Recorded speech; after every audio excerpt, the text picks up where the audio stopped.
Hoy se cumplen 10 años del terremoto de Haití que costó la vida de más de 300.000 personas. Se trata de uno de los movimientos telúricos más letales de la historia, en el cual fallecieron 2 mujeres chilenas. Una de ellas era la esposa del ex general de ejército Ricardo Toro, actual director de la ONEMI. El detalle de estas dolorosas historias en el siguiente reportaje.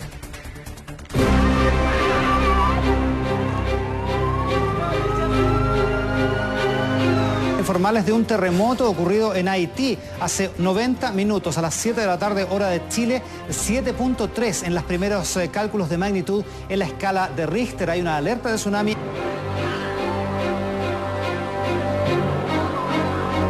...12 de enero del 2010... un terremoto grado 7 en la escala de Richter azotaba con fuerza a Haití, el país más pobre del hemisferio sur. El derrumbe de viviendas y edificios provocó la muerte de 316.000 personas, convirtiéndose en uno de los terremotos más letales de la historia.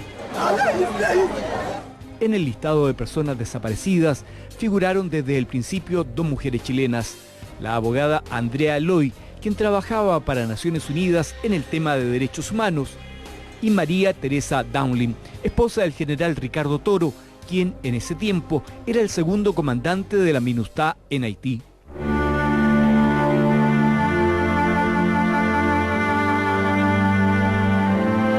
Yo voy a dejar Haití hasta que pueda encontrar a María Teresa, y ese es lo que hoy tengo como respuesta para dar.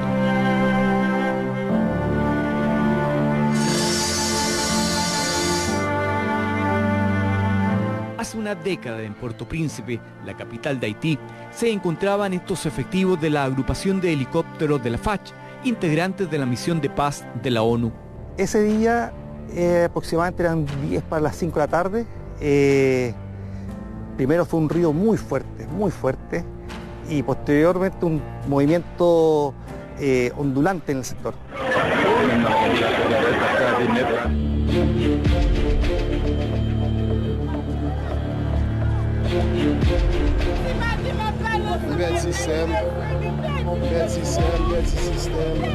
El suboficial Cristian Jerez recuerda que militares rusos que tenían sus instalaciones al lado de la chilena entraron en pánico. Empezó a moverse el terreno, yo salí y salieron los rusos también, pero ellos salieron gritando y llorando.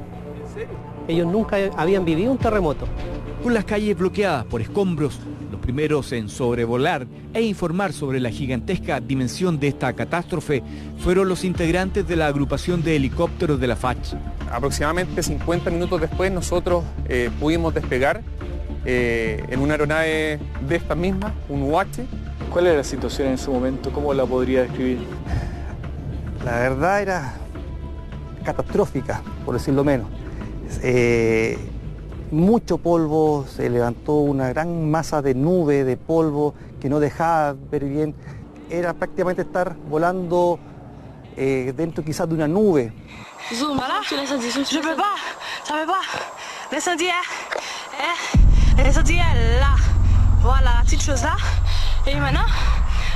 Sobrevolamos, por ejemplo, el Palacio Nacional, que está con daños de proporciones.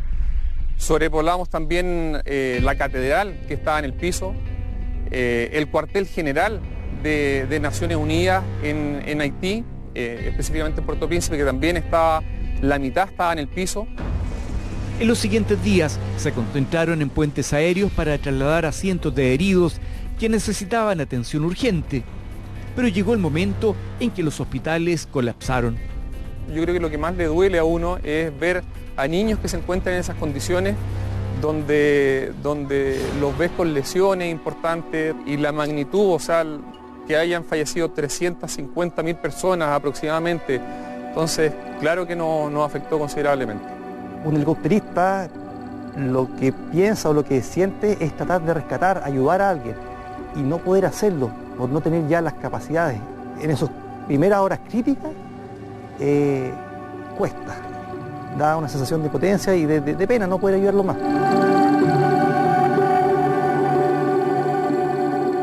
En los hospitales, los médicos enfrentaban decisiones aún más terribles.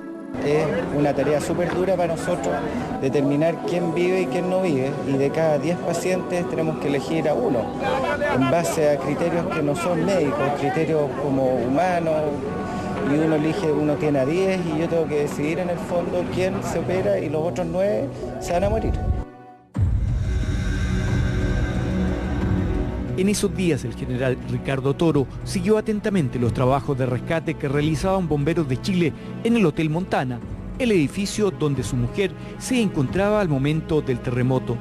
Y estuvimos juntos en la Navidad, pasamos el año nuevo en las unidades militares, nos pasó viviendo lo que es Haití, y yo creo que para mí ha sido muy tremendo, pero yo sé que estamos todos con ella. Él todos los días se preocupaba de cómo estábamos, nos saludaba uno a uno, y las demostraciones de cariño que tenía hacia todos refleja una calidad humana a toda prueba.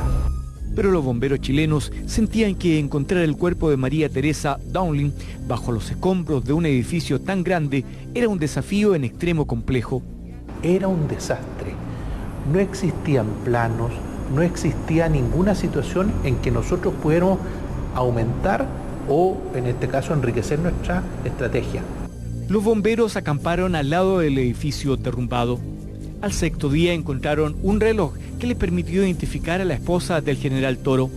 Mira, 2060. Y era la forma de sacar que sin que salga de lo que hay en la habitación. Mira el espacio que hay ahí. Demasiado espacio, y puede haber 8 personas. Y precisamente las características de ese reloj, cuando encontramos el cuerpo propiamente tal, coincidían. Entonces fue una alegría, un triunfo para todos los que fuimos y también un logro para la misión. La Fuerza de Tarea de Chile se retira con su misión cumplida, cumpliendo el objetivo en jornada de noche y día, 24 horas. Se logró sacar los restos de la señora general Toro.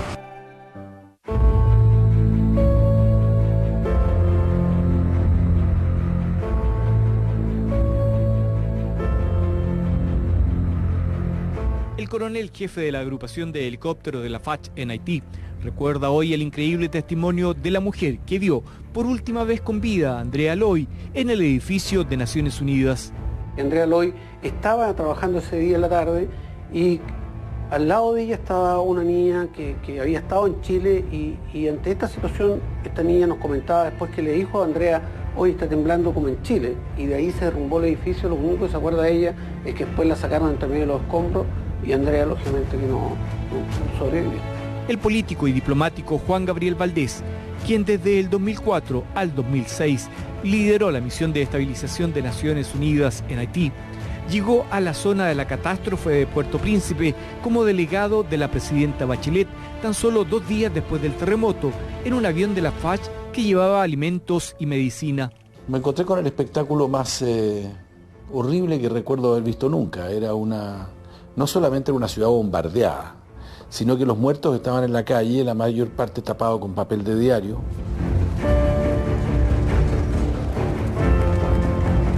Pero lo más dramático para él fue llegar al edificio de Naciones Unidas, donde había trabajado pocos años antes. Tenía 7 pisos y cayó y no quedó nada, quedó aplastado abajo.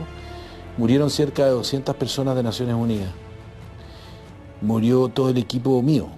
Valdés destaca que la Embajada de Chile, a diferencia de muchos otros edificios, no se derrumbó. Y eso habría ocurrido gracias a que el embajador descubrió que el inmueble no tenía cimientos. Durante 6 meses antes del terremoto se las arreglaron para meter cemento debajo y afirmarla. Por cierto que no pensando en un terremoto, ninguno de nosotros pensaba en una cosa como esa. Pero eso ayudó a que la casa de la Embajada de Chile fuera la única que se mantuvo en pie mientras todo el barrio se desmoronó.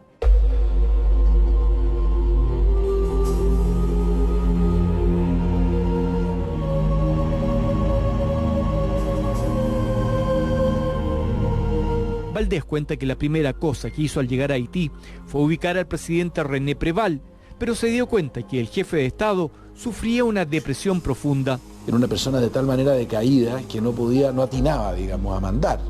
Además no era posible mandar, porque no había quien mandar. El futuro no va a estar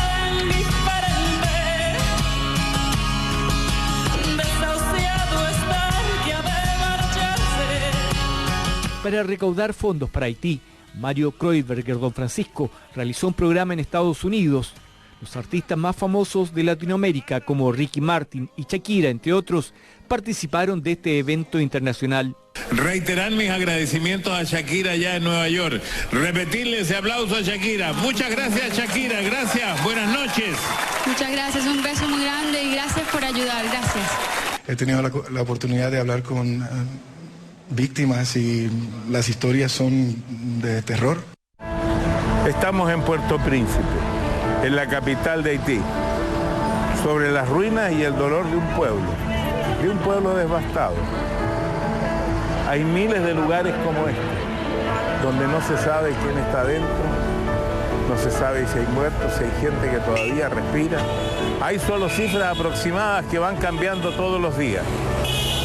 Miles de personas deambulando en busca de comida, de agua.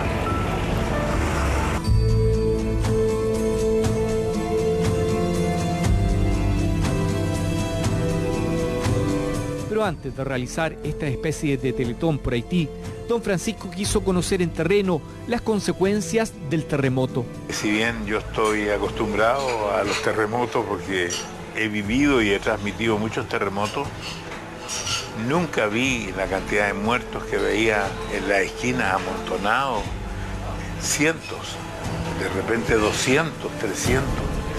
Y lo más impresionante quizás para mí fue ver cómo la gente caminaba por las calles, pero como zombies, sin destino. La gente caminaba y caminaba, pero nadie sabía para dónde iban.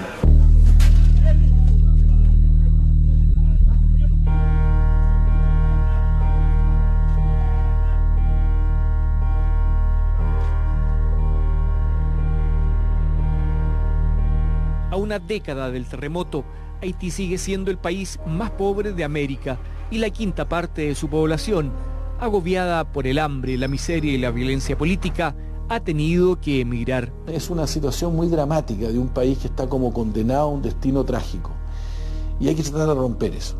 ¿Te cree que se puede romper ese destino? Yo creo que sí, yo creo que van a haber generaciones nuevas que espero que sean capaces de hacerlo, pero cuesta mantener la esperanza, sí.